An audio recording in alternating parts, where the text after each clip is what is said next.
Praise the lord. ఈరోజు దేవుని వాక్యము యెషయా గ్రంథము 54వ అధ్యాయము 17వ వచనము. నీకు విరోధంగా రూపింపబడిన ఏ ఆయుధమును వర్ధిల్లదు.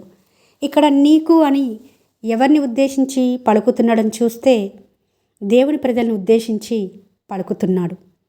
నీకు ఏదైనా లోటు ఉండవచ్చు, ఏదైనా సమస్య ఉండవచ్చు, ఏదైనా శ్రమల గుండా నువ్వు వెళ్తూ ఉండవచ్చు.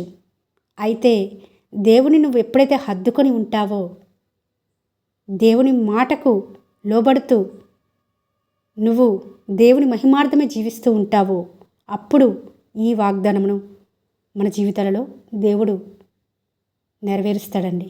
మనకు విరోధంగా ఎన్నో ఆయుధాలైనా శత్రువు సిద్ధపరిచి ఉంచవచ్చు.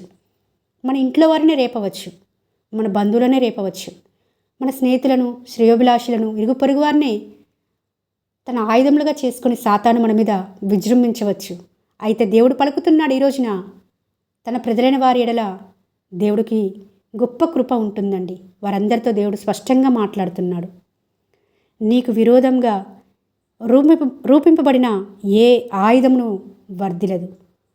అనవసరంగా అపార్థం చేసుకొని నిన్ను నీ వాళ్ళే నిందిస్తున్నారా?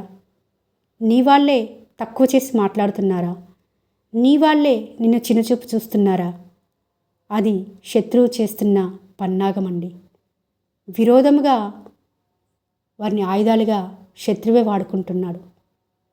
దేవుడు ఈరోజు నీ వాగ్దానం ద్వారా మనతో మాట్లాడుతుంటుండగా, మనకు విరోధంగా రూపింపబడిన అది ఏ ఆయుధమైన మాట ద్వారా గాయపరచబడవచ్చు, వారి ప్రవర్తన ద్వారా మనం గాయపరచబడవచ్చు, మనకు వస్తున్న శ్రమను బట్టి మనం గాయపరచబడవచ్చు.